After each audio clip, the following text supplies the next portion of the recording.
ეპიზოდი 7. housekeeping-ზე რეაგირდა თქვათ. ჩვენ დავკარგეთ ორდერინგი. ჩვენი Discord community ზრდება, ეგ უნდა ვთქვათ, ამიტომ ვინც ჯერ არ არის დაიმატეთ. საინტერესო დისკუსიები და ტოპიკები მიდის, ასე რაღაც. ძალიან კარგი ისეთი გარემოა და ხალხი უკვე შეკითხვებს სვავს, დახმარებისთვის, რჩევებისთვის, რეკომენდაციებისთვის და ამიტომ ვინც არ ხართ, დაიმატეთ აუცილებლად. ხო და დღეს ყოველთვის რამდენიმე live წევრი გავიცანით უკვე, ხო? ასთავარია პროექტებს გუშიარებენ და Skype პროექტები ეგეც აღნიშნავს რა, აი ბოლო გუშინდელი რა. ანუ ერთ channel-ი გვაქვს მოკლედ cool stuff ქვია რა. და ერთ-ერთი ჩვენი მემბერი, ესე იგი მოიცა, Sneaky to Syntax Sphere ქვია. ესეთი ადამიანია. და გაგვიზიარა უცბად ძალიან მოგრძალებულად ესეთი პროექტი რაღაცა რომ პატარა საით პროექტზე მუშაობდიო, საიტიც არის მობილური აპლიკაციაცო და ესე ქვია Zinfo რა, შეგიძლიათ ნახოთ.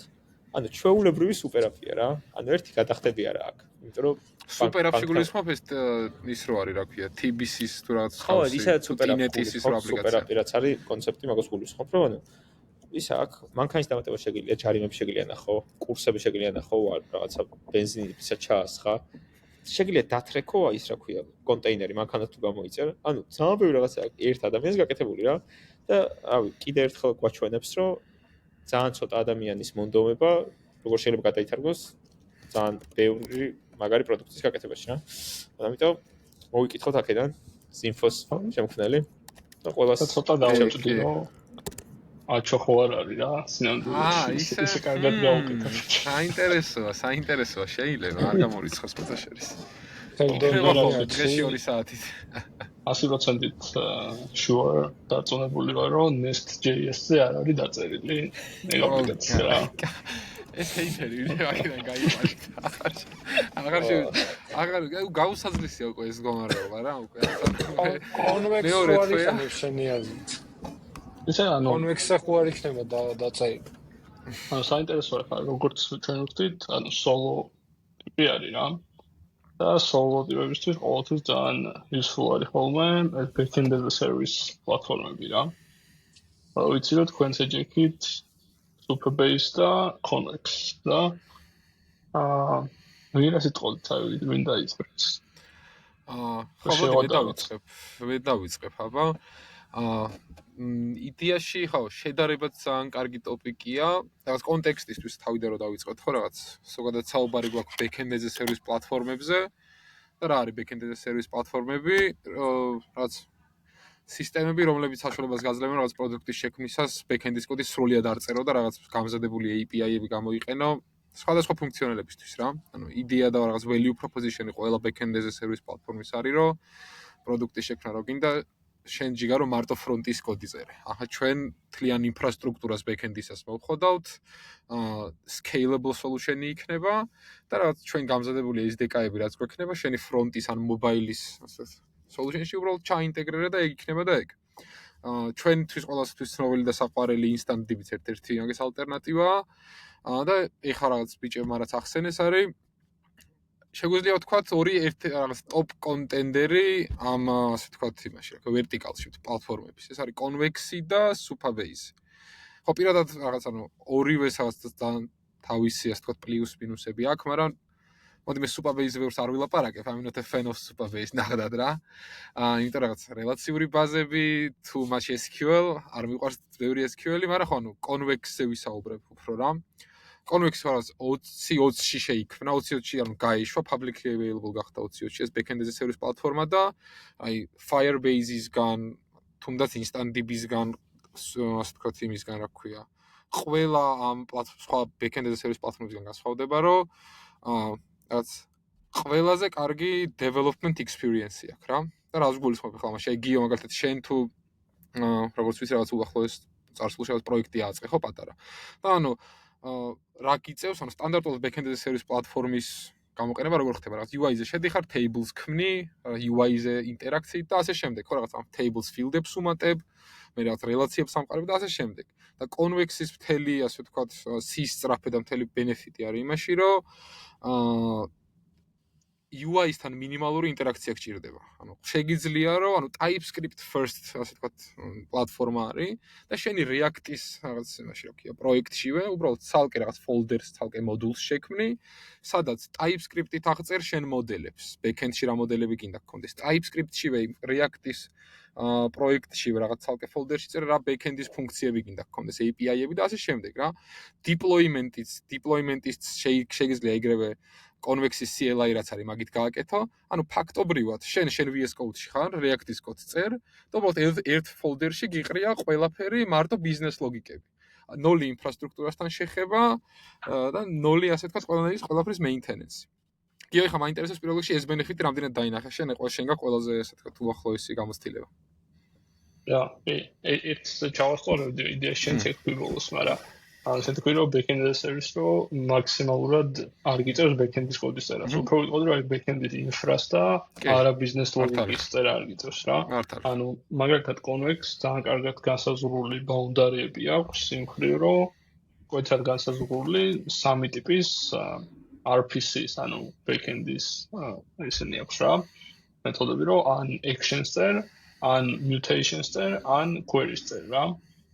Query და mutation გასაგებია ყველა front-end developer-ის, იმიტომ რომ აქეთაც არის ტერმინოლოგია და action-ი kinda mutation-ის wrapper-ით არის რა. ხო და როგორც ნიკამ თქვა, ანუ ეგ experience-ი რომ საერთოდ შენ არ ტოვებ შენს editors, იქვე აკეთებ database-ის schema-ს, იქვე ქმნი, იქვე წერ შენს ყველა function-ებს, თვითონ გიგენერირებს TypeScript-ის SDK-ს, რომლითაც შენ მარტივად ნული setup-ით პირდაპირ აკავშირებ front-end და back-end-ს, ისე რომ bold type safe არის და ზოდით მოწმდება, ზოდით არა, თავიანთი ზოდის მსგავსი ვალიდატორებით მოწმდება ყველაფერი, პლუს რაც მნიშვნელოვანია, აქვს ავტორიზაცია, აქვს file storage-ი, აქვს schedule job-ები, ანუ ყველაფერი ისეთი რაც თითქმის ყველაფერი ისეთი რაც როდესაც პროექტს იწყებ და გინდა რომ რაღაც უცებუალიზაცია მოახდინო რაღაც იდეის თქვა, რაც შეიძლება დაგჭირდეს, ყველაფერი აქვს. ნუ ერთ-ერთი რაღაც მეილების დაგზავნა არ აქვს, ვთქვათ, მაგრამ მაგას მარტივად რაღაცას დაასწრებ. ექშენები იდეაში მაგისთვისაა, ხო რაღაც, ანუ აი ეგეთი რაღაც side effect-ებისთვის რა. აუ ერთი კითხვა მაქვს მე რა. არ გაგიჭირდება. მაგრამ ეხლა მოდი ხო გაიგე და მე ვიტყვი. ხო, ანუ კითხვა არის ესეთი, რომ ანუ ეხლა თქვენ Convex როგორც აღწერეთ არის, რომ ანუ Supabase მე როცა გამოვიყენებია, იყო რომ თქვა თვითონ Supabase-ის პლატფორმაში ვასეტაპებდი რაღაც schema-ს, table-ებს და მე ვუერთდებოდი რაღაც API-თან SDK-თან მასობს. და ანუ თქვენი ძახით რომ Convex-ის მუღამი არის, რომ ჩემი development გარემოდან არ გავიდე და ეგ რაღაცები ისე ვაკეთო? ერთხელ რაღაც key დავაგენერირო, დავითრიო და შევგერო, ხო? კი. და მაგის ეკეთება Supabase-ის key-ს დაგენერება შეგიძლია CLI-დან რა. ოკეი. ოკეი, და ანუ თან არ ვიცი ხა პრინციპში Convex-ის გათვლა ეგ არის თუ არა. ნიკას ბევრჯერ უხსენებია და ჩემ გონებას თავიდან მოიგეთ და ლაგდა ისე. მაგრამ აშკარად ეგრე არის, რომ ანუ არ გიწევს შენ არანაირი რაღაც Convex-ის web interface-ის გამოყენება, მაგრამ თუ გამოიყენებ პრინციპში, ანუ საკმაოდ მოკლე ტულები აქვს რა, აი მაგალითად ანუ შეგიძლია რაღაცა query-ები იქ გატესტო რა. პირდაპირ.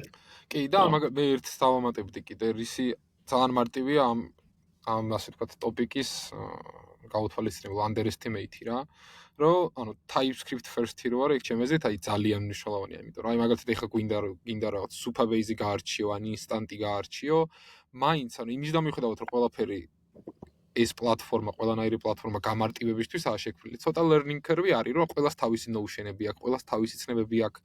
რაღაც ცოტა ინფორმაციის მიღება გიწევს და იქ რაღაც user-ების management-ი permission-ები არის, აუთენტიკაცია ყველას თავისებურად აქვს მოწყობილი და Convex-ში ყველაფერი TypeScript first რო არის. ანუ რეალურად გიწევს უბრალოდ TypeScript-ის კოდის კითხვა და რაც ანუ ჩემთვის პირადად ანუ რაღაც Convex-ის დოკუმენტაცია რო წაიკითხო, მაგალითად როგორ შევქმნათ ახალი მოდელი. ან permission-ები როგორ დამისცე. TypeScript-ის კოდი წერია რა, აი ეს კოდი იმას ქენი და მე პირადად TypeScript-ის კოდის გააზრება უფრო მიადვილდება, ვიდრე იქ ვიღაცის custom notion-ების გააზრება, მე როგორ არის გამოყენებული, რა რელაციებში ეს notion-ები ერთმანეთთან და ასე შემდეგ რა. ჩემთვის ეგ ძალიან დიდი benefit-ი არის რა. ამას მე დავუმატებდი, რომ რადგან ესეთი როგორც წერა, კარგად defined boundary-ები აქვს რა. ეს ყველაფერი თვითონ SDK-ში ისე არის გამოხატული, რომ მიუხედავად იმისა, რომ by default თავის clients გაძლევს, რომელთაც შეიძლება რომ თქვა React-ში რაღაც query-ი დასჯენა გააკეთო. ძალიან მარტივად ერთი wrapper ფუნქციით შეგიძლია რომ მაგალითად გავარაპო React query-ში, ან შეიძლება გავარაპო რამე Next.js-ის specific რაღაცაში რა. ამიტომ შენ რაღაც ხშირ convention-ში სადაც იყენებდი თქვა ისეაც იქ უბრალოდ ანუ ისევ React query-ს იყენებ, შეიძლება даже რაღაცები reuse-ი გააკეთო მაგის გამო მარტივად, მაგის state-ების handling-ი, optimistic update-ები რაღაცები UNI-ად გქონდა. მაგრამ convex-ით ანაცვლებ რა. ამიტომ ეგ ძალიან კაია და ისე თუ შეადარებს Supabase, რომელიც ანუ აქ ალბათ მნიშვნელოვანია იმის თქված, რომ Supabase-ი კლიენტად Postgres SQL-ზე დაფუძნებული პროდუქტია და convex აქვს თავისი რაღაც database-ი, reactive database-ი, რომლის trade-offs-აც მე მინდა წავკე გქო, მაგრამ ჯერ რაღაც უფრო პოზიტიური რაღაცებს ვამბობ რა. ხო და ანუ ამიტომ ეგეც ჩემი აზრით ძალიან კარგად აქვს ზოგადად ეგ SDK და tooling-ი აწყობილი ისე რომ მართლა როგორც კი ახსენე, ანუ ტუტორიალიც კი რაც აქვს რა. საკმაოდ მოხდილი, იმიტომ რომ ყველა feature-ს გაჩვენებს. თან პატარა feature-საც იახიალოთ, მაგრამ ბევრი რამე გაკეთება შეიძლება და ის live chat-საც ყოფ, ან ეს database-ი real time არის, მოკლედ, ნუ ორიგინალი Firebase-ის ჩემი აზრით ყველაზე მიახლოებული პროდუქტია, მიუხედავად იმისა, რომ Supabase-ის სახელი უფრო გავს. კი. და ეგეც ძალიან კარგი ტოპიკი ახსენე რა, ანუ real time update-ები რო აქვთ რა, რომ ანუ რას ნიშნავს ხო? ანუ სტანდარტული CRUD ოპერაციები რაღაცას რო წერ ბაზაში, ანუ თითოეული კლიენტის SDK რაც აქვს Convex, რასაც ჩვენ React-ის აპლიკაციაში, ასე ვთქვათ, ვაინტეგრირებთ, WebSocket-ებით ელაპარაკება Convex-ის backend-ს. და ანუ და თავის მხრივ Convex-ის backend-ი თავიანთ ბაზასთან, ანუ იმას შევა რა, webhook-ებით live-ში უსმენს, ანუ რა მეორე მხარე ერთი და იგივე entity-ის რამეს თუ ჩაწერს, პირველი მხარე ამას ხედავს live-ში რა, ანუ propagation-ი live-ში ხდება რა, real time-ი და ხო, ანუ chat-ისნაირი აპლიკაციებისთვის უბრალოდ მისწრებაა რა, ანუ ძალიან მაგარი არის. და არა მარტო chat-ის ხაიდეში მაგალითად რავი უკვე რაღაც kind of სტანდარტი ახლა. კი, ზუსტად, ანუ ყველაფერში საჭირო არის რეალურად რა. რაღაცას ელი რო ერთ ეტაპში რო შეცვლი, მეორეშიც ეგრევე გაჩნდება რა. კი, ზუსტად. მაგრამ მე ხო, რამე კითხვები ხო არ გქონდა მეთქვა. ხო, აი მაგალითად Convex-ის Supabase. ხო, და არჩევანი მაქვს თუ არა რა ბაზას გამოვიყენე. მაგალითად backend as a service კი ვიყენებ, backend-ის კოდის წერა არ მინდა, მაგრამ რაღაც business goal-ია რომ მქონდეს Postgre აუცილებლად ან Mongo ან თუნდაც Redis-ი ან რაღაც ეგეთ. მაგ შემთხვევაში რა ვშვები მაგორი სერვისის გამოყენების დროს? ძალიან კარგი კითხვაა. და პასუხია რომ არ შეგიძლია, ძალიან კითხეთ არ შეგიძლია. ოღონდ ეხლა როგორ არის? Supabase-ის შემთხვევაში არ შეგიძლია, მაგრამ Postgres-ი გაქვს რა. Postgres-ი გაქვს ჩვეულებრივი, ედლეს რომ შეგიძლია რომ Supabase-ი გამოიყენო როგორც უბრალოდ Postgres-ის hosting-ად, სხვა ფიჩერები არ მინდა, უბრალოდ ან Supabase-ის self hosting-ით შეგიძლია თან. Convex აქვს თავისი database, რომელიც არ არის relational database ესე by default, რაღაც ან foreign key-ების support-ი აქვს, მაგრამ თავისი უცნაური quirk-ები აქვს რა, ანუ მაგალითად ჩემთვის ძალიან უცნაური იყო რამდენიმე რამე რა. მაგალითად ვიცადე რომ ეგეთ რაღაც გამეკეთებინა, აი წარმოგიდგენთ Twitter-ის პატარა კოლონი, სადაც რო ტვიტავ რაღაცას რა, ვიღაცებს შეუძლიათ კომენტარები დაგიწერონ, დაგივაიქონ რა. რაც კარგად მუშაობს ერთი მხრივ, იმიტომ რომ real time-ში ჩდება ყველაფერი და შენ ამ კოდის წერა არ გიწერს, რომ ეს კომენტარები გამოჩნდეს ხოლმე და ლაიქები მოიმატოს ავტომატურად და რაღაც, მაგრამ მაგალითად დალაიქების დროს ხო გაქვს რაღაც table-ი, სადაც ინახავ entry-ებს, სადაც წერია win დაალაიქა და რომელი პოსტი. რომ ან თითო ადამიანი შეუძლია თითოჯერ დაალაიქოს და შესაბამისად თქვა ამას ვაკეთებდი Postgres-ში ან relational database-ში, ხო? იქ იქნება გაწერილი, რომ ამ table-ზე ანუ unique იყოს პოსტის და დამლაიქებელის ID-ის კომბინაცია რა. და თვითონ database-ზე enforced ის გაქვს რა. constraint-ი, რომელსაც ვერავინ გაგიფუჭებს, ასე თქვა და corruption-ს ვერ გაუკეთებს data-ს. Convex-ში მაგის მიღწევა database-ის layer-ზე არ შეგიძლია. და შენ თუ დაწერო კოდი რა, რომ ჯერ წაიკითხო ამ პოსტის ვინ ალაიქებს, მე გაფილტრო და ნახო ამ დამლაიქებლებში თუ არის ეს ტიპი, ვინც ეხა ალაიქებს რა. რაც kind of okay, ანუ okay, ამას დაწერ, მაგრამ ძალიან კოდს ვკითხულობ თქვათ მე რა და ეს კოდი JavaScript-ში იწერება. ცოტა უცნაური ჩემთვის, იმიტომ რომ მაშინ ტრანზაქციაში უნდა იყოს ხო გავრაპული რა. იმიტომ რომ შეიძლება რომ შენ რო წაიკითხავ რომ ამის დამლაიქროს მანამდე ამან დაალაიქოს და შენ მერე შექმნა ლაიქი, მაგრამ მე აღმოჩინე რომ ეს რადგან ეს ცალკე defined mutation-ები და query-ები აქვს, ყველა ეს mutation და query არის რეალურად ტრანზაქციაში ეხება რა. და თან ოღონდ ეს ტრანზაქცია არის serialized ტრანზაქცია რაღაცნაირად თავისი მოდელი აქვს რა. და რეალურად ყველა ეს ტრანზაქცია რაღაცნაირად sequentially ეშვება და რაღაც retry-ები შეუძლია და მოკლედ თავის complicated მოდელი აქვს უკან, მაგრამ მაინც ის რომ relational database-ი არ არის და SQL-ი არ არის, ჩემთვის ცოტა უცნაურია და მაგიტო სანამ super base გავტესტავდი, ძალიან ეგ მომენტი არ მომეწონა და მაინც არ გავუვისკავდი kinda და მიჩვენია რომ bulletproof რაღაც database ვიყენებდი რა. ეგ მნიშვნელოვანი ფაქტორია და აი თუნდაც კაი Postgre მაგ მეც Postgre, ხო? ჩემი ინსტანსი რომ მქონდეს admin-ს, სხვა hosting-ს რო ვიყენებდე, Postgre-ს შემიძლია რომ რაღაც link-ით გავბრიჯო და ჩემ ბაზაში ჩაიწეროს პირდაპირ და არა Supabase-ის hosting ბაზაში. ანუ Supabase-ის self-hosting-ი შეიძლება რა. შესაბამისად ანუ შეასწავლო ეგეც ალბათ შეიძლება გაკეთო რა. რეალურად Supabase-ის რაღაც collection-ი არის რამდენიმე open source library-ს, რომელიც რაღაც conveniently არის ერთად აკინძული რა, მაგალითად Postgre არის gateway-ზე როგორც მახსოვს, ხო? ხო. და არქიტექტურის მხრივ როგორია, მაგალითად serverless არის ორივე თუ რაღაც ინსტანსი აქვს რომელიმეს თუ მაგ მხრივ რომელი ლიდერობს. Connex-ი fully serverless არის და ნუ you pay თავისი plan-ი აქვს თქვა რაღაც $25 თვეში აქვს Connex რაღაც pro plan. მაგრამ მაგას ზემოდან ემატება მე usage based cost-ები რა. Supabase-იც kinda ეგრეა, მაგრამ ეგ serverless არ არის, იმიტომ რომ database-ები მაინც რაღაც ისე არის რა. როგორც ზომებს ყიდულობ რაღაც რამს და CPU-ს ამის მხრივ. და მე ხშემელია რომ Convex-იც ჩემპიონში დავხოსტო, ანუ იდეაში ხო ეგეც open source არის. ხო და ეს ეგ ანუ ხო და ეგ საინტერესო ტოპიკი არის რომ ანუ ეგა ძალიან საინტერესო ტოპიკი. Convex-ი 2020-ში რო შეიქმნა, არ იყო open source-ი, closed source-ი იყო რა თქმა უნდა და გახდა open source-ი თუ არ ვცდები რაღაც 8 თვის წინ თუ 6 თვის, მოკლედ ანუ ძალიან ახალი ამბავია რატო გავა open source-ის.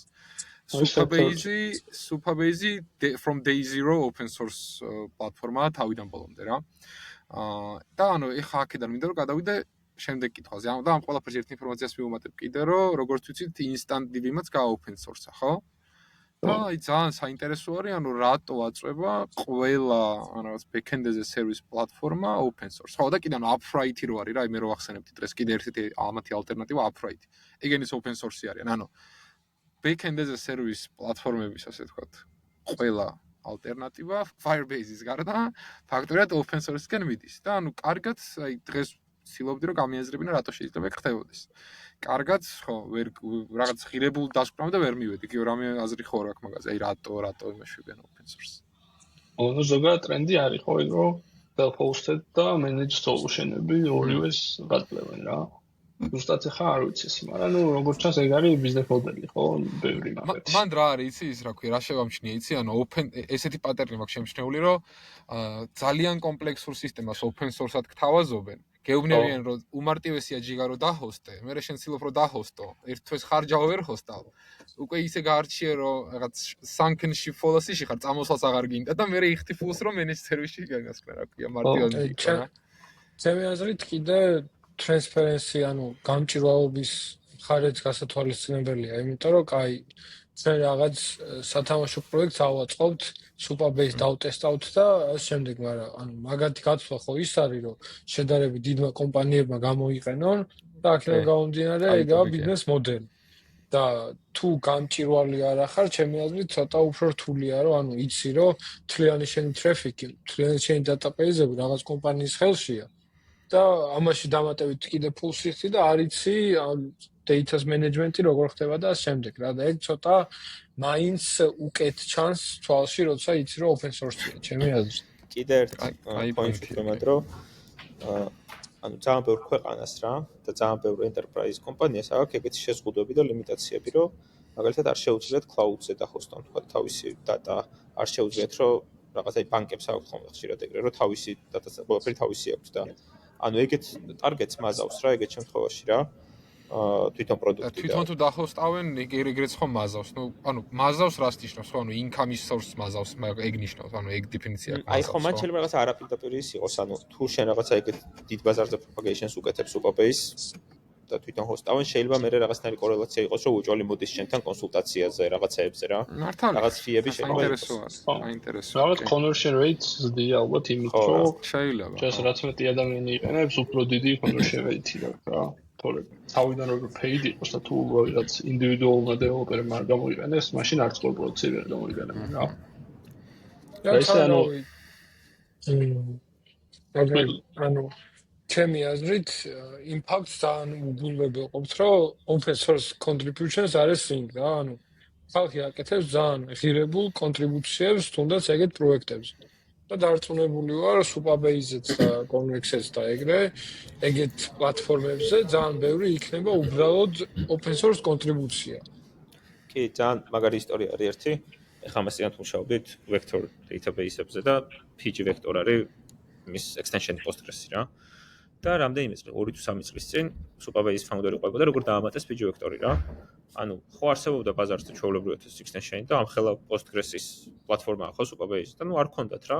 და ვიღაცა ტიპმა random როჟამ გახსნა PR-ი რა პროსტა რა. Let's do it რა. და ეგრე დაემატა Supabase-ში PG vector-ის extension-ი. და მე მგონი ბლოგი ეწერა Supabase მაგაზე, ხო რა, ანუ ეგ ტიპი აიყვანეს და მაგან ჩაიბარა vector database-ის მიმართულება Supabase-ში, ანუ რაღაც power of open source კარგად რა მანდ. იდეალური career path-ი არის. იმენა იდეალური. ანუ იმის საპირისპირო გააკეთეს პროდუქტს, რომ პროსტა AI-ს აწერ რა. ამათო ანუ არც დააწერეს, თან ვიღაცას გააკეთეს. მაგრამ ისიც თქვა ხა იდეაში Convex-ზე უფრო მოვყევით და Supabase-ზე არ გვიყვანს და მე ჩემი ექსპერიენსი მაგალითად შემიძლია მოვყევ თქვა. ანუ ეს Convex-ი რო ეს ჩარტის და პატარა Twitter-ის API გავაკეთე რაღაც ამას დამჭირდა 1 საათი, საათნახევარი თქვა და მე მეთქი ხა იგივე ანუ Supabase-ის რო გავხსენი დოკუმენტაცია რა. ჯერ არ ქონდა ესეთი მარტივი getting started guide რა. ქონდა ფიჩერების ლისტი, ოღონდ ეს ლისტი არის რაღაც 50 სოლუსიონ ფიჩერი რა. და ძალიან ბევრი შავი ფერი, აი სულ შავი არის. ხო, ძალიან დარქმოუდი. შავი და მწვანე, აი მატრიცის. და ანუ რეალურად რო დაუკვირდე რა, Supabase აქვს ყველა ის ფიჩერი, რომელიც არის Convex-ის kinda lower level variant-ი რა, იმიტომ რომ არა აქვს ამ ყველაფერზე ზემოდან დაშენებული კარგი API, მაგალითად აი რო დასერჩო Supabase React Query რა, ეგ library რატომაც არ არსებობს. შეიძლება რაღაცა ჩემს გონებაში არის არასწორად დაალაგებული რომ რანაირად დაიყენებდე მაგას, მაგრამ ჩვენ ყველა რაღაც მაგათ დემოაპები და რაღაცები დავარესერჩე და ყველაფერში რაღაც use effect call-ები აქვს, რომელიც იძახებენ ამ თავის პირდაპირ, ანუ Postgres-ის, რომელიც არის რაღაც extension, რომელიც შენს database REST API აპაბლიშებს, მაგის client-ი აქვს, რომელიც უბრალოდ JavaScript client-ი არის, თქო React-თან რაღაც Next.js-თან რაღაც specific არის და ამიტომ საბოლოო ჯამში მაინც გავაკეთე და ვარეპროდიუსე იგივე API, რაც Convex-ზე გავაკეთე ჩემი. თუმცა ბევრად მეტი ცალი შემომწია, იმით რომ დამესერჩებინა ამ material time როგორ მუშაობს, ჩემი დამესაბსკრაიბებინა რაღაცები დასშინე, მაგრამ ზოგადად აი ვერ დიქტატორ თქვა ისე რომ ავირჩევდი რა. ავირჩევდი პროექტის პროექტებზე როცა მინდა რომ რაღაცა უცებ გავუტესტო და ვალიდაცია მოვახდინო აუცილებლად Convex. მაგრამ ზოგადად long term გეგმებისთვის და ცოტა ძელოდიან პროექტებზე ხედავ რომ Supabase-ი არ აქვს რაღაც black box მაინც ანუ Convex-ი თუ black box-ია, რომელშიც შიგნით ვეღარ ჩახვალ, როდესაც გაიჭედები Postgres-იდან literally შეიძლება დააჯექთ რაღაც მომენტში უბრალოდ შენს database-ზე ახალი API მიაბა, ანუ pro-level რაღაცები აკეთო და ამ შემდეგ და ის უჩერდა ჩავთვალეთ storage authentication და ფუნქციები და ამ შემდეგ Supabase-საც აქვს. ჩემი აზრით ძალიან კარგი ვერდიქტი არის კი. კიდე ერთი კითხვა მექნება რომ ანუ Supabase ხო რაღაცა უფრო რაღაცა კლient აპლიკაციებიც აქვს ხა გიო როგორც თქვა, მაგრამ რაღაცა უფრო რაღაც REST layer-ზე არის ხო დაფუძნებული მე რაღაც კლient აპლიკაციების და Convex-ში როგორ არის ანუ ყველანაირი ტექნოლოგიისთვის, ძალიან ბევრი ტექნოლოგიისთვის რაღაც სპეციალური client SDK-ები აქვს თუ როგორ აი მაგალითად Java-ზე რა მინდა რომ convex აპლიკაცია დავწერო. Oh god. რა Java-ზე. არა, ხო, მაგიტო მოგვიყვანე მაგალითი რა. ანუ მაგიტო მოგვიყვანე გაგას ეგ მომენტი. იქნებ რაღაც უნდა რა, რატო? ანუ მე ახლა ზუსტად Java-ზე არ ვიცი, მაგრამ Go-ზე და REST-ზე და Python-ზე Rust-ში თვითონ კონექსია წერილი და ალბათ მაგიტო. SDK-ები აქვს რა და ზოგადად ყველაფერი ამ შენს RPC-ებსაც ხნი action implementation of the queries. ასევე შეიძლება რაღაცნაირად HTTP-ით დაიქცრო უძო. ამიტომ არ არის რთული რომ ყველაფერი კონდეს, მაგრამ კაი ხო ამ ხრი რომ რამდენად ეგეთი კაი developer experience-ი აქვს იმათაც არა, ჩემს ახლა TypeScript-ში ყველაზე რთული ალბათ რომ კაი developer experience კონდეს, რომ შეადარო რაღაც სხვა ისეთ ენებს, სადაც პირდაპირ გაქვს რაღაც typing-ის აბორტი და ამიტომ მე მგონი აქვს რა.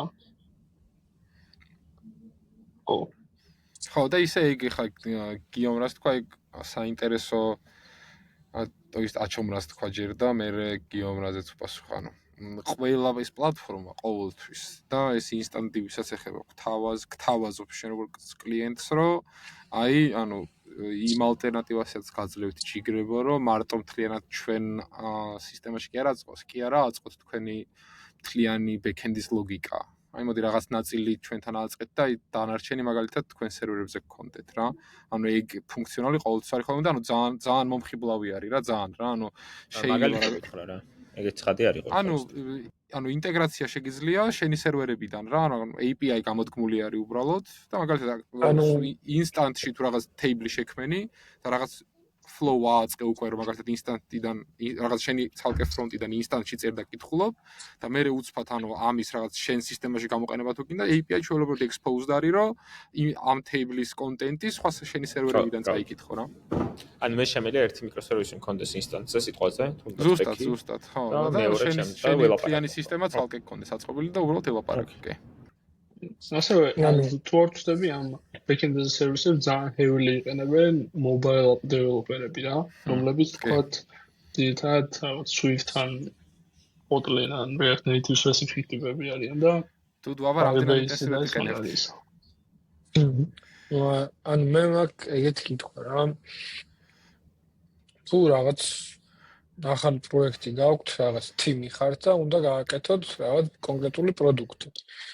ანუ გააკეთებდი თუ არა ესეთ ინჟინერულ გადაწყვეტილებას, რომ აი ბოლომდე მეყოფა რომელიღაც backend as a service, აი დავიწყებ, ყველაფერს გავაკეთებ. ანუ განა გეჩქარება და გინდა რომ რაღაც 5 დღეში დემო, აი უბრალოდ პროდუქტი უნდა დადო რა, დროში არ ხარ შეზღუდული, აირჩევდით თუ არა, ან გამოიყენებდით თუ არა ზოგადად backend service, თუ დაიწყებდით პირდაპირ backend-ის წერას რა. ან ჩემი აზრი ეგეთია, მაგრამ მიტყვი რომ რაღაც მომენტში მაინც bottleneck-ი გაიჩნდება რა და ცალკე სერვისები რო დაწევ, რომელიც მე ცალკე სუპაბეისს ელაპარაკება, ზოგი ცალკე იმას ელაპარაკება და ასე შემდეგ. ხო, აი მე არ მაქვს ჩამოყალიბებული მაგაზე აზრი, თუ ჩემთვის არ ვთამაშობ რაღაცას, ან 5 დღეში დემო არ არის გასაკეთებელი, backend as a service გამოვიყენებდი თუ არა ცოტა enterprise grade აპლიკაციაში, ეგ არ ვიცი. ხო, ანუ მან ყველაზე დიდი რისკი რა არის, ხო? ანუ ძალიან რთული არის ეს backend as a service პლატფორმები ისე აწყონ, რომ იმდენად generic იყოს, რომ რაღაც 90% use cases business logikების ფარავდეს, ხო? ანუ ეგაა მთავარი პრობლემა მან. და ამიტომ რაღაც trade-off-ები იქიდან გამომდინარე, რომ backend as a service პლატფორმებს უნდათ რომ პროდუქტები დაადილივერონ, ფული აიღონ, რაღაც trade-off-ების გაკეთება უწევთ. რაღაც common use case-ებს ფარავენ რა. common use case-ებს რო ფარავენ, შენ რო ასეთ პლატფორმას იღებ, ყველაზე დიდი რისკი არის ალბათ, რომ შეტოპე, მაგალითად 2 თვე გავიდა, ყველაფერი კარგად არის და უცბად რაღაცა სპეციფიკური use case-ი გაგაჩნდა, რომელსაც არ ასაპორტებენ და всё დაგერხა რა. ამის წინასწარ გასვლაც ძალიან რთული არის იქიდან გამომდინარე, რომ არ იცი შენი ბიზნეს ლოგიკა, რომელ branch-ს გაუყვება და აქედან გამომდინარე მე ვიტყოდი, რომ ანუ ჩემი გადაწყვეტილება იქნებოდა, რომ long term პროექტზე ალბათ არ წავყვებოდი. მაგრამ არ მინდა დავაკრინო ის ფაქტი, რომ ძალიან ხშირი და ძალიან მაგარი და ძალიან კარგად გამოყენებადი use case-ია, ეს რაღაც უცბად რო გინდა რაღაცა დაადილივერო რა. ანუ ეგ საკმაოდ მსუყე მარკეტი არის და საკმაოდ მსუყე use case-ი არის იმისთვის, რომ ეს პროდუქტებმა ძალიან მაგრა იფუნქციონირონ რა. ანუ მაგის გარეშეც, უცბადის გარეშეც, ჩემი ალბათ რა, ანუ თვითონ იდეურად არის ისეთი დომეინები და პროდუქტები, რასაც ფარავს რა. აი ხა ონლაინ მაღაზიას, რავი, ვერ აწყობ ეგეთი პლატფორმით, რაღაც სტანდარტი. ხო და არა, დიდი ალბათობით ააწყობ, მაგრამ ანუ დუდურასაც ამობს, ანუ მოენტერპრაიზო, ცოტა გრძელვადიან პროექტზე. ანუ მე I'm pretty much sure რომ რაღაც ეტაპზე გაგეჩითება რაღაც use case-ი და მერე მიდი და ან შენ გააკეთე კონტრიბუციები open source-ში და დამატე ფუნქციონალი და მაგაზე დახარჯეთ რომ მაგალითად cron job-ებს ან რაღაც cron job-ების არქიტექტურის ტიპის რაღაც ეგეთი დავალებით გადაჭრა თუ შეუძლია Supabase. ეგ ორივე სარკი schedule კი არის schedule job, ხო? აი job ის არა აქ, ანუ ეგეთი job processing რაღაცა რომელიც take-out job-ებს და მე ანუ job queue-ში რო შეყარო რაღაცები და ასე ყოველ დამშავს ეგეთი როგორც ვიცი არა აქ, მაგრამ ხო. ნუ აი მაგითხრა ჩემს ხვითნებოდა რომ Convex-ზე ჩემს დიდი ალბათობაა რომ უფრო მალე რაღაცა ისეთი შეხვდება რასაც ვერ გადაჭრილობთ არ არსებობს გზა, იმიტომ რომ რაღაც ძალიან ეგზოტიკური database-ია და ასე შემდეგ. და Supabase-ზე ჩემს აზრით ბევრი რაღაც escape-ი შეიძლება კონდეს და აკმინიმუმ შეიძლება გაკეთო რომ შენ კონდეს რაღაც ცალკე backend-ი, აი მაგალითად data analytica გინდა უცებ მიამაკრო, ხო? Convex აქვს მაგის solution-ი რომ ამათ database-დან რაღაც სერვისი აქვს რომ stream-ავს data-ს სხვა database-ში რაც გინდა რა. და Postgres-ის შემთხვევაში უბრალოდ რაღაც replication-ს გაუკეთებ და რაღაც read replica-დან წაიკითხო შენი ანალიტიკის ან რაღაც ეგეთი რა. აი ესეთ case თუ გქონიათ რომ ამჩნევთ performance issue-ები გაიჩნდა რა. ამ შემთხვევაში, როცა backend as a service იყენებ, როგორია debugging-ის და ამ performance issues პოვნის პროცესი? ესე იგი, პირველი სტეპი არის ლოცვებს აძლიერებ. ანუ ერთ-ერთი ყველაზე სენსიტიური ტოპიკია რა, ანუ ყველაზე პრობლემატური ტოპიკია ეგ არის. ან თუნდაც ეგ არ ვიცი, ხა მე მაგას გეტყვით და უცებ Postgres, ანუ იმ შემთხვევაში, აქ Supabase შემთხვევაში ნებისმიერი Postgres tool-ი ასეთ გამოიყენებთ ისე, რომ data query-ები დატესტოთ, თქვა, explain-ებით რაღაცეებით და შემდეგ მაგას გამოიყენებ, თავისი რაღაც cloud function-ები რაც აქვს, მაგებზე ალბათ რაღაც თავისი ექნება რა, იმიტომ რომ სავარაუდოდ რაღაც AWS-იან რაღაც ეგეთი standard hood lambda-ებს იყენებს რა. Lambda mention. დაუწევდა. Connex-ად შეეხება, რავი. ანუ რეალურად database-ებს აქვთ სამი ტიპის სხვადასხვანაირი ტრანზაქციები რა. მაგალითად Postgres by default აქვს ყველაზე light ტიპის ტრანზაქცია, რაღაც read committed, რაღაც MySQL-ს აქვს მოგონი ერთი უფრო complicated and რომელსაც ერთ ტრანზაქციაში ყოველთვის ყველა selected იგივე საბრუნებს სხვა ტრანზაქციებს ერთეულს რაღაც ეგეთ და არის რაღაც serialize რაღაც ტრანზაქციები, რომლებიც არის ყველაზე heavily არის ბანკები რაც იყენებენ რა, რომ რო ილოქება რა. აი, ყველაფერი რო ილოქება, რასაც შენ ვითხოვებ და ეს kinda მაგას იყენებს Convex-ი რა. რაც თავის trade-off-ები აქვს. რომ ბევრჯერ შეუძლია retry გაუკეთოს ტრანზაქციას რა, რო დაფეილდება თავის საკეთებს retry-ებს, მაგრამ აი performance იმას შეიძლება ჩემს მარტივად შეასყდე მაგის გამო მაგით რა. Interesting. Now join-ები და aggregation-ები და ეგეთ რაღაცები რო არა აქვს. ბანკების ACID transaction, ანუ მანამდე ამ ბაზებზე საუბრობთ და ინდექსების დადების მექანიზმები როგორია? არის, კი, არის. პირდაპირ რაღაც UI-დან setავ თუ შეგიძლია მოდელს უაღწერი იქვე მიუთითო. კი. Okay. Supabase-ში instance-შიც ყველგან რაღაც იმედა რომ column-ის არჩევა შეგიძლია რომელზეც დაინდექსება შეგინდა ან რაღაც composite index-ი თუ გინდა რამდენიმე column-ის არჩევა და იქ მოდელში აღწერ რა. აუ კიდე ერთი წინა პოინტს შევეხო. რაღაც ისეთი ახმა მაქვს რომ რადგან Postgres-ი დგას Supabase-ის უკან რა. შეიძლება ესეთი use case-იც კონდეს რომ აი თქვა რაღაც დიდი მახინა პროექტი გაქეხა Postgres-ზე რა. და ანუ ჩემთვის კოდის რაღაცა თითქმის შეუცვლელად შეგიძლია რაღაც ნაწილები გადაასუპაპეიზო და რაღაცა სიკეთეები Supabase-ის შემოიტანო შენთან რა. და აი შენ თუ Postgres-ზე გაქვს ეს პროექტი რა Convex-ის ნაწილები გინდა რომ გააძრო. შეიძლება ცოტა სხვანაირი ცვლილებები დაგჭირდეს რა. რაღაც ხა ესე უცხოდ რო ვიფიქრე. ეგეთი кейსი შეიძლება კაი. მართალია. და რეალურად ჰიბრიდი შეგიძლია წერო რა Supabase-ზე, ხო ანუ შენ რაც გინდა აი უტო შეასიძახე. შენი აპლიკაციაც გქონდეს, მაგრამ ძალიან ბევრი რაღაცა გატანილი იყოს რა Supabase-ის მხარეს. ხო, ანუ Supabase საკმაოდ low level არის რა. ანუ კოდში სქიმასაც ვერ აღწერ. ანუ მაინც ვერ გამოიყენო Prisma ან რაღაც Drizzly-ან რამე ეგეთი on top of Supabase რა.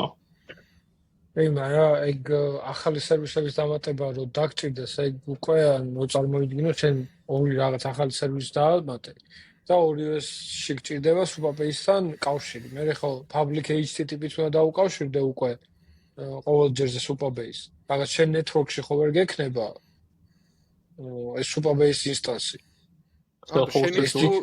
შენი თუ ჰოსტავ გექნება. ხო. მაგ შემთხვევაში კი, მაგრამ ეგ თალკე overhead-ია ეხა Supabase-ი მაჰოსტინე და ხანუ იდეაში ხო თავარი მუღამი მართლა რა ანუ ამ პლატფორმების არის რომ ის რაღაც time to market-ი ცოტა ვისაც აქვს და უნდათ რომ მალე დაადლიონ რაღაცები მაგათმა გამოიყენონ და enterprise ტიპები ალბათ არ არიან გადფლა რა და მაგიტო მგონია რომ self hosted არის სქემი რა არ დავიჭერეთ. ეგ ის რაღაც read დრო რეგისტრირდები და წაიკითხე თუ არ წესების თემა, ანუ იცი რომ რაღაც წესებია იქ, მაგრამ არ კითხულობს, ეგრე იქნება self-hosted ვერსიას.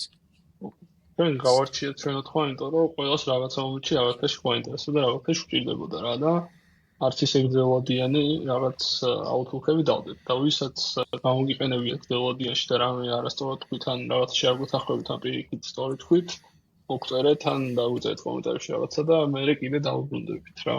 ამაზე ვაპირებდით რაღაც 15 წუთის საუბარს და კაი, ანუ გავა. შეგვიძლია ახლა შემდეგ თემაზე გადავიდეთ მაშინ. მე გადავა შემდეგ თემაზე მაშინ. ანუ ეს კაი რა, როგორღაც backend-ი გვაქვს. as a service თუ ჩვენ დავწერეთ რაღაც არის, დიდი ალბათობით Nest-ზე დავწერეთ და ეხა კლიენტი გიო წავიდა, გიო დაგტოვა მეგობრებო. დავჭით Three Loop podcast-ი. გვერდზე ოთახში ჩემს უძინავს და ეგეც თქვენს მოვამბობ. Okay, my bad. რაღაც backend-ი გვაქვს მოკლედ და ეხა client side-ი რას აკეთებთ ხოლმე რა, ანუ როდის data და ეს იმ ინტერვიუს იმ React-ის ინტერვიუს კითხვების ჩამონათვალსია ერთ-ერთი, აი წინაზე როგორ არ მქონდა პასუხი, კიდია ერთი რაღაც სად ინახავ data-ს რა. და ძალიან ხშირი კითხვა React context versus Redux. ამას ეკითხებიან ხოლმე გასაუბრებელზე რა. და თქვენი აზრი რა არის ამ თემაზე და რას ირჩევთ ხოლმე ძირითადად? ანუ ერთ ძალიან მოკლედ ვიტყვი, და მე უფრო კომპეტენტურ ხალხს გადავცემ მაიქს. არის რომ ანუ აქამდე ესე ვაკეთებდით, რომ ყოველ ჯერზე როცა Redux-ის გამოყენება მიწევდა, ყოველ ჯერზე ახლიდან სწავლობდი Redux. ეს იმას ნიშნავს, რომ ერთხელ კარგად არ მქონდა ნასწავლი და ყოველ ჯერზე მიწევა ახლიდან სწავლა. და ანუ მე მაგალითად ანუ ეგეთ რაღაცები ძალიან მაბნევს რა, ეს reducer-ი რაღაცა, ანუ ვიბნევი რა, იმიტომ რომ backend-დან მოვდივარ front-ში რა და back-ში ეგეთ რაღაცებს არ ვწერთ, ანუ back-ში ძალიან დეტერმინისტულია რაღაცეები რა. ხო და ეს Redux-ი, მერე იქ use effect-ები, loader-ები, აი ძალიან ართულებდა ჩემს რა. აჰა, ოკეი, ანუ გუნდში ყავს ერთი Nest-ის ჰეიტერი და მეორე Redux-ის ჰეიტერი. მაგარი კალმანდა შევიკრიბე. ძალიან ანუ ნახე, მე როგორც React-ის სიტყვაზე არა ექსპერტი სიტყვაზე, არამედ უბრალოდ ინჟინერი, რომელიც რაღაცებში იყენებს, ძალიან ბევრ შეცდომის საშუალებას მაძლევდა აი ეგეთი ჩემით რო წერდი ჰუკებს, ჩემით რო იმუშავებდი, ფეჩავდი ამ დატას და Redux-ში ახლა და მოკლედ ძალიან ბევრ ხარვეს იწოვდა ჩემი დაწერილი კოდში რა, ეგ framework-ი. On the other hand, ეხლა მე თუ გააგრძელებს არსებობს ესეთ საოცარი ტექნოლოგიები, როგორც მაგალითად React Query და ეგეთ რაღაცების იმას ძალიან გიმცირებს რა, ჩემნაირ დეველოპერებს რა, ეგ მაგ კონტექსტში. ხო, ეგ არის უბრალოდ ჩემი პოზიცია Redux. მე მაინტერესებს გიოს აზრი რა, ანუ ძალიან მაინტერესებს ორგანულად. გიო, გაგვიცხადე. დავთრიგერდი რა, რომ ანუ backend-ში Redux-ის ნაირ რაღაცებს ვიყენებთო, ანუ ძალიან ისეთი ის არის. უფრო ალბათ აი მაგალითად ახლა ბოლო პერიოდში Elixir-ის პროექტი და Elixir უფრო რაღაც ფუნქციონალენაა და არა აუცილებელია რაღაც ფუნქციონალი იყოს, რაღაც ნებისმიერ რაღაც ცოტა event driven თემაშიც, აი pop-up-ები და ეგეთ რაღაცები გაქვს, თორსა რაღაც message driven რაღაც frameworks იყენებ. პირად არის ეგეთი ის რაღაც სადღაც გაქვს ადგილი, სადაც ან sequentially message-ებს იმაშვები რა, აპროცესირებ რა. ხო და kinda შენ რეალურად შენ ალბათ უფრო ის გაქვს რომ just article ანუ უკვე რედაქსი ბოლო რამდენიმე წელია ხო გადადის kinda იმიდან რა, high-pitch-ში არ არის რომ აი რედაქსი არ არის must have.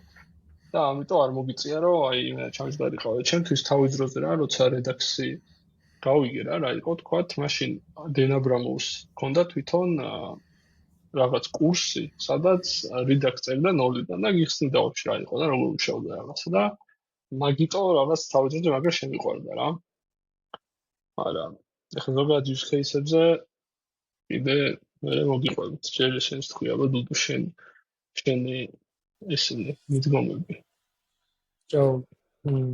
ჯერ ზოგადად ვფიქრობ, რომ ეგ კითხვა რაც ძალიან გაიტრენდა და ყველამ კითხვას სვავს, რომ React context-ი თუ Redux-ი ძალიან ცოტა აზრს მოკლებულია, იმიტომ რომ ეხლა თუ შემიძლია მე უეცრად ეკრანი გავაზიარო, ხედავთ ჩემ ტაბს? კი.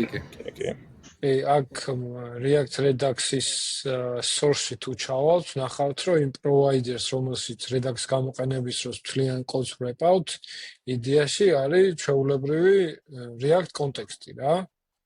ანუ იგივე React context-ი იყენებს მთლიანად. ანუ Redux-ი under the hood context-ი იყენებს? კი, რა თქმა უნდა, აი თუ არ გჯერა ჩემი React-ია დაიმპორტებული და თუ ვაფშე React context-ი არ არსებობს, უბრალოდ გვიკიდებს რა და ჩემი აზრით ზუსტად Redux-ი არის ის თული, რომელიც ამ შემთხვევაში React context-ის უტილიზაციას აკეთებს, უბრალოდ გაცილებით კარგად შეუძლია დაამენეჯოს state management-ი და აქედან გამომდინარე რენდერები და რაღაცები, იმიტომ რომ თუ ყველა რესურსისთვის ცალკე კონტექსტი გექნება, იქ ხო რა თქმა უნდა გჭირდება ამ კონტექსტში შენახული state-ის update-ი. შეიძლება რაღაც კომპონენტებში ამას ისე იყენებდე, რომ მაგალითად გაგხილაკი ან header-ი, სადაც რაღაც action-ზე უნდა მოხდეს რაღაც state update, უბრალოდ state საერთოდ არ კითხულობ რა არის, რა. თუ არ გახლიჩე შენი კონტექსტის შუაზე და ცალკე არ იყო ამ state-ის update dispatch ფუნქცია და ცალკე value, გამოვა რომ უბრალოდ ყველა state-ის change-ზე შენი header-იც გადარენდერდება, იმიტომ რომ dispatch-ი გაქვს დაიმპორტებული იქ. და აქედან გამომდინარე, ხო, ეგ React კონტექსტი თუ Redux-ი ძალიან ისეთი კითხვაა. მაგრამ მე პირადად Redux-ი ძალიან დიდი ხანია აღარ გამომიყენებია, იმიტომ რომ აი გიოს ხო სხვა გამოცდილება ქონდა, რომ დაიწყო და მოეწონა და რაღაც ეხლა დენ აბრამოვი ასწავლიდა 0-დან როგორ გაეკეთა, ორობიჩი როგორ აეწყო Redux-ი. და მე მქონდა ისეთი, რომ პირველივე პროექტზე სადაც მოვხვდი, იყენებდნენ Redux და მომიწია ძალიან ბევრი boilerplate კოდის კითხვა და ვერ ხვდებოდი ამ საერთოდ რა საჭირო იყო რა რაღაც. მე Redux საგადაემატა იქ და ანუ ამ შემდეგ რა. თორე როგორც ესეთი ჰეითერი ნამდვილად არ ვარ, უბრალოდ სულ კონტექსტს ვიყენებ თუ შემიძლია data fetching-ის დროს, აი Next.js-ი რასაც დაგვიბრუნებს, მაგისთვის ჩემი აზრით ამ კონკრეტულ React-ის ეკოსისტემაში შეუცვლელია React Query რა. React Query-ზე კარგი თული მე პირადად, ანუ რაღაც library-ს ხო იყენებ, იმიტომ რომ ცხოვრება გაგიმარტივოს და შენი developer experience-ი უკეთესი იყოს, ხო, თორე რა. ყველაფერს ძალიან დიდ დროს უდახარჯავ, შენითაც გააკეთებ, მაგრამ აი როგორც React Query გამიმარტივა მე პირადად ცხოვრება, ეგრე სხვა არც ეს library არ მახსენდება. ჩვენთან GoPR-ში რომ მივედი, ანუ იმხელა Redux story ქონდათ, რომ აი დაახლოებით 3 თვე შლიდით რა რაღაც თითო კვირაში რამდენიმე Redux-ის ფაილი იშლებოდა და მაინც იყო და იყო, რა. მე ვიყავი ბავშვობის ის ხო, გაგძელები რომ გააშიარა React Query და რაღაც სურამ ვნახა, მეგონი ან ცრემლები, აი გულში მაინც ცრემლები წამოვიდა, რომ აი productivity that can be gained რა, რომ აი იმას შეიძლება ვაკეთებ და ნუ ეგ არის მან თავარი პოინტი ალბათ ხშენს თქვი. ჯერ ალბათ ის თუ დაითქვას, რომ რედაქცია, როდესაც თავარ ჰაიპში იყო, მაშინ კონტექსტის API არ არსებობდა, ანუ სხვანაირი კონტექსტის API ქონდა React-ს, რომელიც kinda private იყო. და უფრო გლობალური სტორების ტენდენცია იყო რა.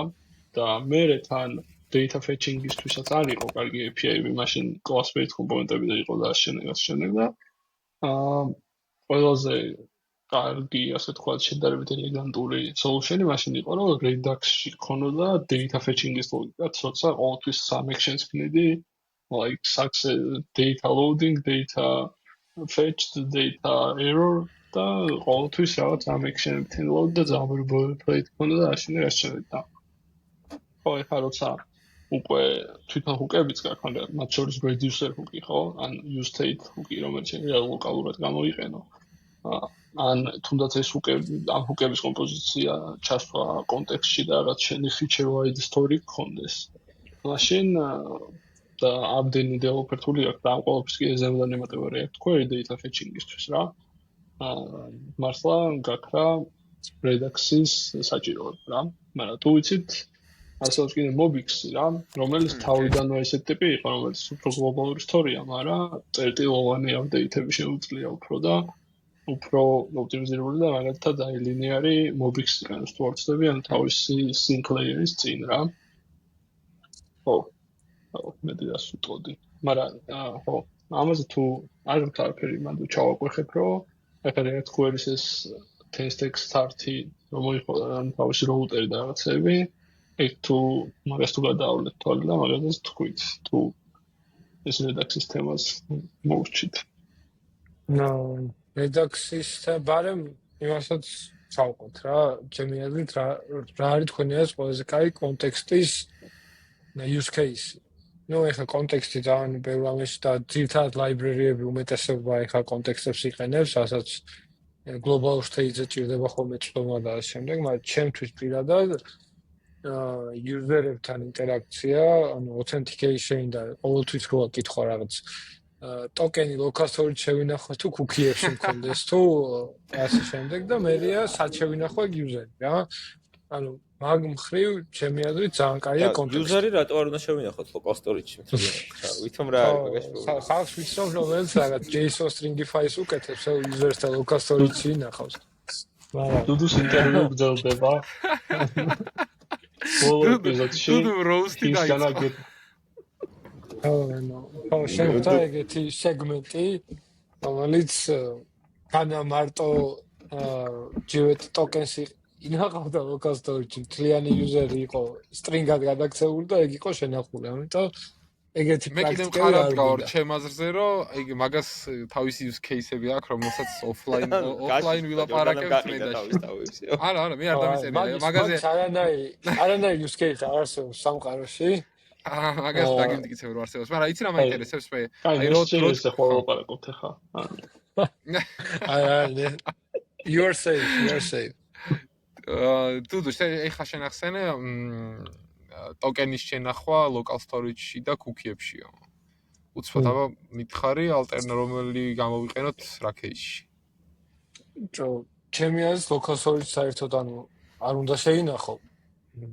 ბარემ თუ შეგიძლია რომ და იცი მაგდენი რომ cookie-ებით გააკეთე. მაგრამ benefit-ი რა? მაგალითისთვის აიღე Facebook-ი რა. Facebook-ი ხო აკეთებს, ჩემი აზრით აკეთებს cookie-ებით authentication-ს, მაგრამ არ ვარ დარწმუნებული ამაში, მაგრამ Facebook-ს ხო კიდე ძალიან ბევრი გაგრძელება, მაგალითად Messenger. და ეგეთი აპლიკაციების case-ი როცა გაქვს, აი ჩვენ გვაქვს GoPuer-ში ეგეთი use case-ები, რომ რამდენიმე კლიენტი ელაპარაკება ერთ packet-ს. და მაგალითად app.gopuer.org-ზე რო შედის ტიპი და გაიგებს authentication-ს, მერე სხვა კლიენტზე მაგალითად რომელიც არის landing page-ზე იგივეზე რო შევიდეს, შენთვის კარგია და ზოგადად კლიენტისთვის კარგი user experience-ია, რა თქმა უნდა, მეორე და აღარ უნდა გაატარო იგივე პლატფორმაზე, იგივე user-ით და იგივე parole-ით authentication. თუ cookie-ებით გაკეთებული და ერთ backend-ს იყენებ, პირდაპირ მოხდება ეს ყველაფერი და ანუ იქაც გავლილი ექნება ავტორიზაცია და აქაც. ესეთი case-ები როცა გაქვს, ძალიან კაი ტიპია ეს ის ალტერნატივა მე მგონი არც არის ხო იქიდან გამომდინარე რომ აი როგორც თქვით რა local storage-ის კონტექსტი per platform არის რა ხო რა თქმა უნდა per domain ხო რა domain-ზეა local storage და მაგნიტგომით ვერ გააზიარე ხო okay I see ანუ third party აუთენტიკატორები რა აი რაღაც ოკტა აუსლიო კლერკი ეგეთი რაღაცებიც ეგრე მუშაობს რა nice მაგარი ძალიან კაია მაგრამ ისაა რომ local storage ძალიან მარტივია შენახო რაღაც set item და დიდი ალბათობით არასოდეს remove item და ეგ ანუ ვერდიქტი ამაზე ვთქვათ რა ანუ თავისი ადგილი აქვს ანუ Redux-ი ჩაანაცვლა რეალურად ორმა რაღაცამ state-ისთვის ეს ძირითადად არის კონტექსტი და კონტექსტის ქვეშ რაღაც უკები და data fetching-ისთვის არის ძირითადად React query ან რამე სხვა style revalidate library ან თუ მაზოხისტი ხარ მას შეიძლება user effect-ებში შეიძლება დაფიჩო რაღაცები და ძალიან ბევრი ბაგები გქონდეს. მაგრამ კიდე არის ერთი სეგმენტი რა, აი უნდა ვთქვა არ შემიძლია, ჩემი coworker-ია სხვათა შორის, რომელმაც გადააგდო Redux-ი, მაგრამ ანუ state არ წერს, მაინც reducer-ებს წერს გიორგი, საერთოდ სხვა გიორგია, ანუ მაინც use state-ი თუ ერთ field-ზე მეც ინახავს რამეს, გიო ყოველთვის იყენებს use reducers, initial state-ი აქვს, action-ები აქვს, dispatch-ი აქვს და მე საპირისპირო ტიპი ვარ რა, ანუ ყოველთვის თუ რაღაც 10 field-იანი state-ი თუ გჭირდება, ეგეც უკვე რაღაც პუნქტში რაღაც შეიძლება შეცვალო და უკეთ გააკეთო, მაგრამ მირჩევნია ყოველთვის set state-ი გავაკეთო და რაღაც იქ arrow function-ით current state-ს მივუმატო ხოლმე და update-ებული field-ები, ვიდრე use reducer-ი და action-ები ვწერო და მე ეგ დავადისპაჩო და ასე რა.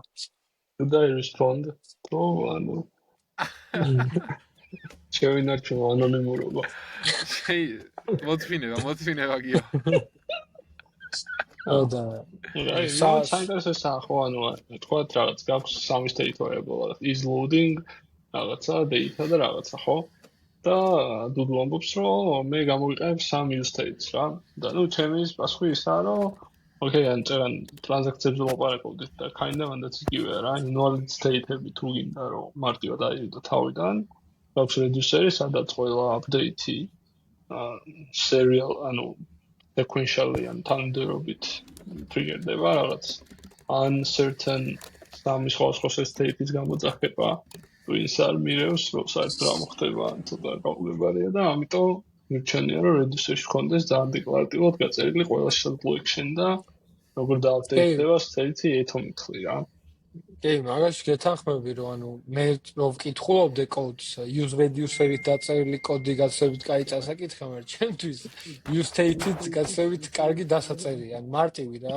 მაგას გულისხმობ რომ რაღაც ცოტა მე boilerplate-ება, თან ეგეთი case-ი ეხლა დღევანდელ აპლიკაციებში ბევრია უკვე რომ სამი field-ი შეიძლება state-ში გჭირდებოდეს და ყოველჯერზე მაგის წერა რაღაც მომენტში ბეზრდება და მღლის და მაგ პუნქტში მირჩევნია use state გამოვიდა. კაი, ეს თემაც რომ შევაჯეროთ, ესე იგი, კონტექსტი კაი ტიპია, ძალიან React-ის ოღონდ. ძალიან ბევრი კონტექსტი და ყველაფერი რომ გაერთიანებული იყოს, დეოპტიმიზაციას უკეთებს ძალიან React-ის აპლიკაციას, ამიტომ სურამე dispatch-ი და state-ის გაყოფა ყველაზე კაი ვარიანტია და state-ის მემოიზაცია. მე Redux-ი ვისაც იყენებთ, რავი, have fun with Nest.js და კიდე React query რა, აი Discord-ს თუ დაემატებით, React query-ზე ძალიან ბევრი შეგვიძლია ვისაუბროთ და როგორ შეიძლება ყველაზე კარგად გამოყენება, იმიტომ რომ მაგალითად GoFi-ი მთლიანად აწყობილია React query-ზე, თავისი ჰეშრების ფუნქციები და ასე შემდეგ, ყველაფერი ავტომატურად ხდება და თან ასევე ჩვენს აპლიკაციაში ჩათის სისტემაც არის მთლიანად დაწყობილი React query-ზე.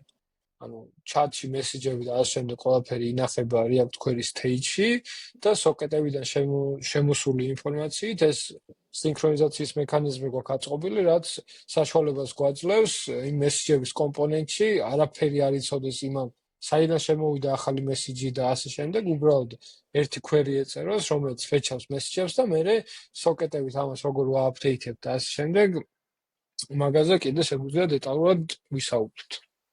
ყველაზე ისეთი ასტროლოგიური გასვლა იქნება და ეგ შემდეგ მაგაზეც ვისაუბროთ, რომ React query-ში დავოთ შეიძლება რომ state-ის დათრეხო და ეგ რაღაცებიც ჩაიჭრო, which is not recommended, მაგრამ რაღაცები შემოსადეგია რა. მე მახსოვს იმაში mobile application-ში მქონდა აწყობილი React query-ით ისეთი მონაცემების წაკითხვა, რომელიც ლოკალურად file სისტემაში ინახებოდა. და just fetch ფუნქცია HTTP call-ის ნაცვლად ელოდებოდა file სისტემას, როდის გავხსნედი, წავიკითხავდი და ასე შემდეგ, მაგრამ error handling-ი და loading-ი და ეგეთ რაღაცები იმდენად კარგია, რომ მაგისთვისაც React query-ის გამოყენება გადაუწყვეტა. რა შეიძლება რაღაც mobile guru ვინმე ძალიან ამიხსნას რომ არასწორი მიდგომაა, მაგრამ ძალიან მარტივად გამოვიდა და if it works, don't fix it. ну ესეთი მიდიაჩ. ხო, ან Discord-ზე მაინც პროსტა ტექნიკური ეს არის ჩართვა, რომ შევახსენოთ ხალხს, რომ ანუ ეს თუდრო იძახის და შოუ იძახის, ვინც ახლები ხართ Discord-ზე დავემატოთ, აღწერაში არის ხოლმე Discord-ის ლინკი და ეგრევე გადახვალთ და დაემატებით რა. ეს ისე just. იცი რა უნდა გავაკეთოთ მეგობრებო, ანუ ყველა საერთოდ თავთ რო ამბობთ რა, დაემატეთ Discord-ის ლინკში, მე გიო ამბობს და მე ეს ვიდეო საწყისში უნდა დავუდოთ რა, სანამ დაიწყება ვიდეო რა, Lex Friedman-ის ის რა არის ხოლმე. And now, dear friends, აი ძალიან მაგარი იდეა იყო. მე მომეწონა. Approve. ეს ბიჭებს ის ვისაუბრეთ. რა მაინტერესებს? ანუ ეს React server კომპონენტები თუ გამოიყენე, ანუ თქვენ თუმცა საერთოდ მუშაობთ ერთად all projects-ზე სერიოზულად რაღაცებს შემიჩალით, მაგრამ ძირითადად all projects-ზე მუშაობთ რა. თქვენ გიწევთ ბევრ პროექტზე უფრო მუშაობა, თქვენ იმაზე გის კონსალტინგი ასე შემდეგ სტარტაპებზე ასე შემდეგ უმაღლეს ხარისხის კოდს წერთ ვიცი სასწავლო ტექნიკას და ანუ და თუ კონიათ თუ გამოგიყენებიათ და რატომ და ასე შემდეგ React server კომპონენტები და რომელიც შედარებით ახალი ბოლო 1 წლის ფიჩერია React-ის ეკოსისტემაში. მე უთხრა თუ თქვენ ეთქვით. ანუ მე ისეთ კითხვას დავსვამ ხა დილეტანტურს, რომ ეგრევე ცხადი იქნება მაგ კითხვაზე პასუხი. ანუ მოდი პირდაპირ დავსვამ ამ კითხვას რა. ანუ ხო არსებობს რაღაცა თქვა server side rendering-ის ტექნოლოგია, კონცეფცია, რაც დიდი ხანი არსებობს, ხო? მე მაგაზე ფუძნება Next.js, ხო? როგორც ხვდები.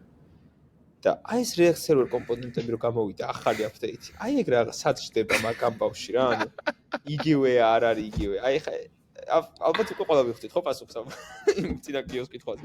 მასე კომპანია მასეგი არის React server component friendly კომპანია. ჩვენ გუჩი ძალიან დიდი ექსპერტიზა არის ამ მიმართულებით. არა ეს ხომ რა ვიტყვი თქო. აჩო ინდეს იზავს რომ სამსახურიდან გამომიშვებენ ანუ განა ინტერვიუს პროგრამიდან სამსახურიდან გამოვიდნენ. კაი, მოდი გიო, ორი სიტყვით რა დავიწყოთ, ჯერ მაინც რაღაც. high level-ზე რა არის React server კომპონენტები, რო გითხრა. იმას სანამ გიო იტყვის ბარემ ეხლა აჩონიკა თქვენ არ გამოგიყენებიათ და ერთადერთი ძალიან შეხება მე მქონდა ეგეც რო გამოვიდა, ვიღაც გაი მააწყო აპლიკაცია, რომელიც ბრაუზერში იტვირთებოდა ყველაფერი და ერთი use server კომანდი იყო, რომელსაც UI-ზე ბათონს რო დააჭერდი, შენი კომპიუტერი რესტარტდებოდა რა და ჩემი React server კომპონენტებთან შეხება იყო ეგ დავკლონე I had my fun და всё აღარდოდა მიბრუნებულა server კომპონენტებით. ანუ დუდუს ჩვენ კატეგორიაში გადის. ძალიან მიხარია ეს ფაქტი. ახლა გიოს დაუბრუნდეთ ისე. ბიჭო, აშკარაა რომ ანუ shareholder values ვერ ზდის რა. ანუ ხო და ამიტომ შეგვიძლია არ ვისაუბროთ ამაზე. React server კომპონენტების ვერდიქტი არ ვარგა. არ ვარ. We don't care. ხო, მაგით მინდა kind of დაწყება მაგ თემაზე, რომ ბიჭო, აი შეიძლება საინტერესო არა, იმიტომ რომ არავინ ვინც რეალურ პროექტებზე მუშაობს, არავინ რა, ყოველ შემთხვევაში მე ვისაც ვცნობ ვისაც მაქვს შეხება, მაგ ეგ მოვი არ გავუკეთებია რა, უცებ რომ აი ეხლა გადავალ თქვა Next.js approach-ში, შეიძლება ახალ პროექტებს ვინც იწყებს ნოლიდან და Next.js იყენებს, ალბათ იყენებენ approach-ს, მაგრამ ჩემი understanding-ი რაც არის, მაგას რაინჯ დამატებითი complexity შემოაქვს. versus რა პრობლემებსაც წყვეტს.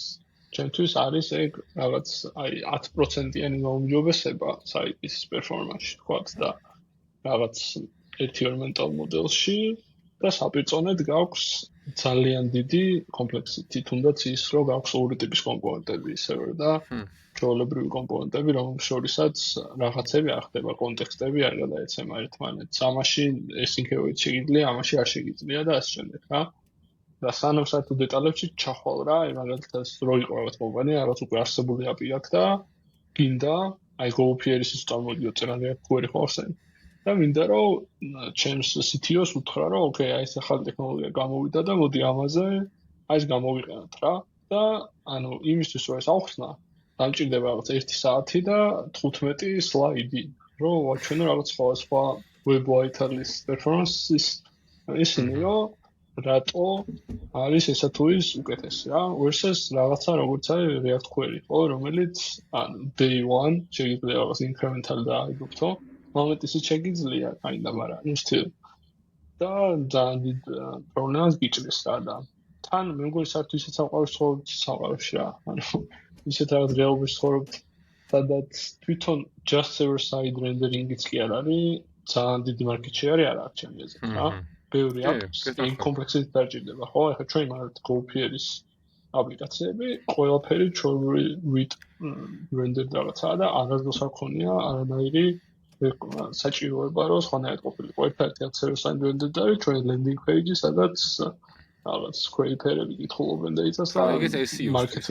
ხო?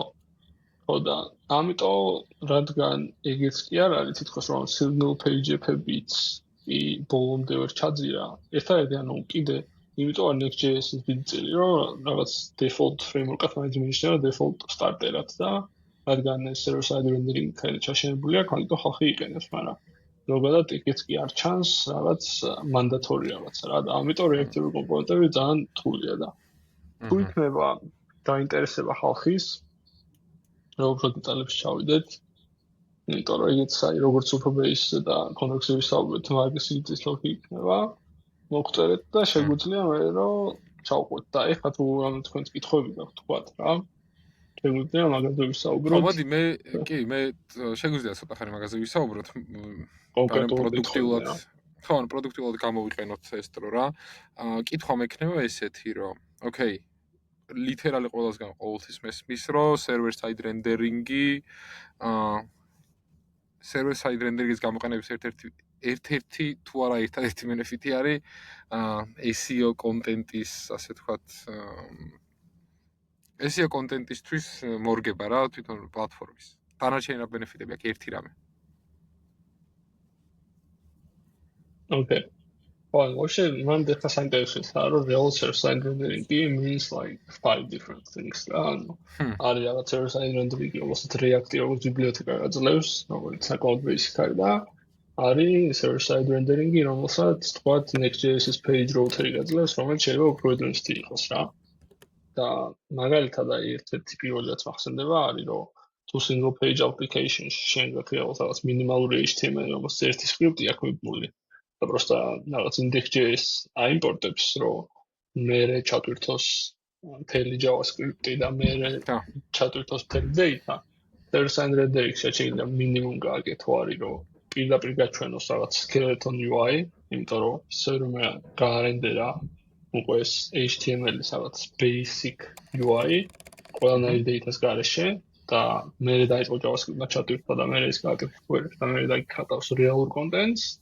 და Next.js-ის შემთხვევაში pages router-ის ანუ real server კომპონენტები რაც იყო არის რომ გაძლევს საშუალებას რომ server-ზე გაუშვა რაღაც კოდი რომელსაც data-საც დაფერჩავს და პირდაპირ data დაფერჩილი UI გაუშვა რა პირველ paint-ად და მე ჩაიტვირთოს JavaScript და მე შემოვიდეს კიდე უკვე ინტერაქციულ მაგრამ მაგას მინუსი აქვს რომ ისეთ კოდი დაწერო რომელიც ეს მარკაპები დაემთხოს აუცილებლად და ამიტომ შენი server და client კოდი რომელიც data-ს შეჩავს უნდა დაემთხოს რა თავის კომპლექსიტი მაგას წაკ და ხალხი არ იყენებდა რა ხშირად რა ანუ get server side props არ არის API-ს ხალხი ხშირად იყენებდა რა ოკეი, ანუ თუ სწორად მივხვდი, single page აპლიკაციების მიღება მე რაღაც initial HTML კონტენტი და ბევრი JavaScript-ი მიდის და JavaScript-ის გაშვება ხდება კლიენტის საიტზე და ეს რაღაც ფეჩავს სხვადასხვა კონტენტს, სხვადასხვა network call-ებია და ასე შემდეგ და on the client side ხდება ჰიდრატაცია და ვარქვათ არამე მსგავსი, ანუ კონტენტის შეყრა HTML-ში, ანუ გაჯერება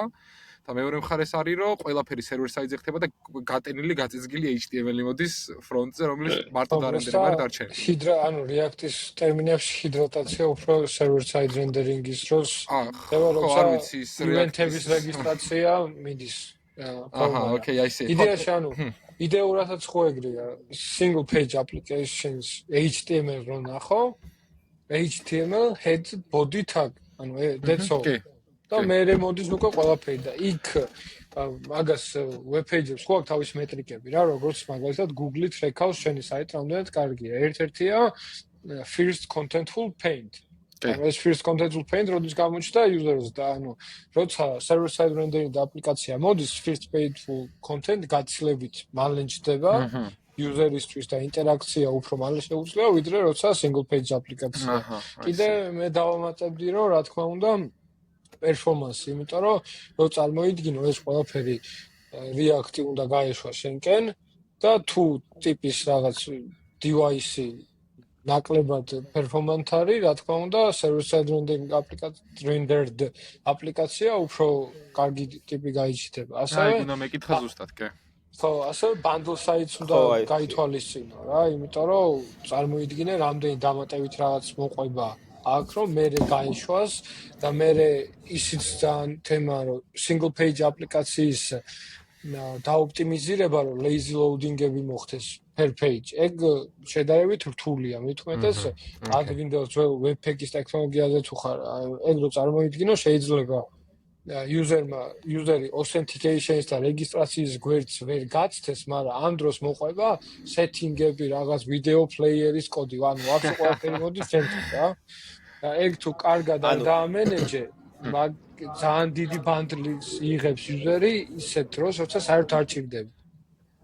ანუ მან შეიძლება ვთქვათ, რომ აი ვთქვათ, სერვერიდან რო სამოდის უკვე დარენდერებული რაღაც თვითონ bundle მოდის, მარტო ის რაც მჭირდება იმ მომენტში, ხო?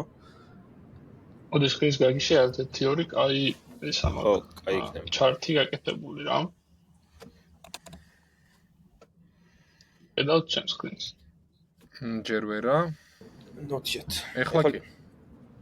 Okay. ანუ ეს არის Java single page application-ის flow რა, ეს რაღაც blog post-იდან მაგალითად ეს ჩარტები და ჩავაგდებ description-ში. ანუ რეალურად როდესაც server-ზე შედის request-ი პირველ რიგში ჩვენ ვიტყვით JavaScript, მე ეს JavaScript-ი რაღაცას არენდერებს default content-ის გარეშე იმას, ანუ მოხდება first paint-ი და page ინტერაქციულია.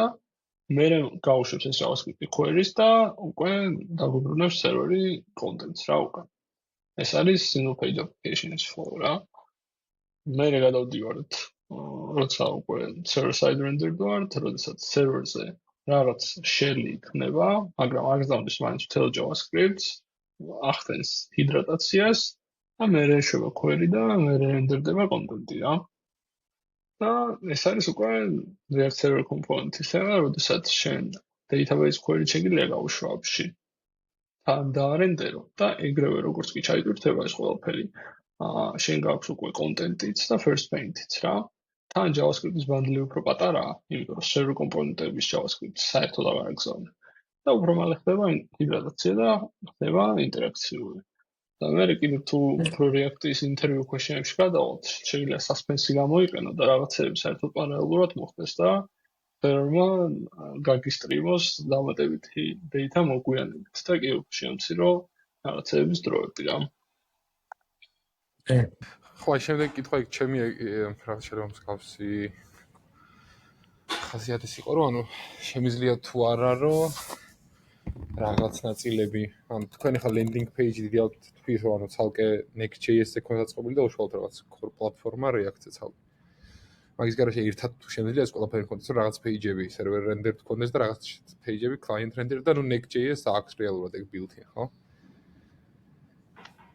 კი.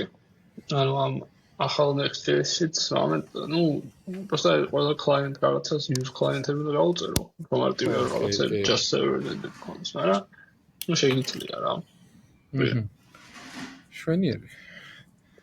აბა დაგვიწერონ, რომ თუ ანუ ეს ისეთი ტოპიკია შეიძლება უფრო თუქად უფრო საინტერესო იყოს კიდე რომ შეიძლება ბევრი რაღაცა ჩვენ ვიზუალურად რა. ამას ბევრი just უსმენს რა. აი suspense-ის გამოყენება კარგად როგორ React-ის რეპოშია discussion-ი გახსნილი მგონი აბრამოვის და მან დააქვს ძალიან კარგი ვიზუალიზაციები ეს suspense-ი რო დაემატა ეს eventual streaming-ი რომ მიდის და eventually რო გაქვს data და ეს reps pixels და რატოა კაი ძალიან კაი რესურსია და Discord-ში ჩავაგდებ მაგასაც აუცილებლად. და თუ მართლა გინდათ რომ ეს თემა კიდე უფრო ღრმად ჩავშალოთ, სერიოზულად მოვემზადებით ამისთვის ჩვენც, იმიტომ რომ on top of my head ეხა საერთოდ როგორც კონკურენტ React-ზე პასუხი მქონდა, ეგეთ პასუხი მაქვს React-ზე კომპონენტებზე და ამიტომ გითხარით თუ საინტერესო იქნება. ოკეი, მეგონი ვყავთ თავისუფლ ყოველს ესეთი ტექნიკური ტიპის პოდკასტები როცა გვაქვს რა, პროდუქტი და ნახოთ რა ფიდბექი იქნება. კი ბატონო, შვენიერი. დავუდგეთ მაშინ რომ მეგონი დროაჩო ფირმული ილეთი გავაკეთეთ. გათიშე აჩო. მეგონი ეხა მართლა მეგონი მართლა არის ის ოღონდ არ გადავა.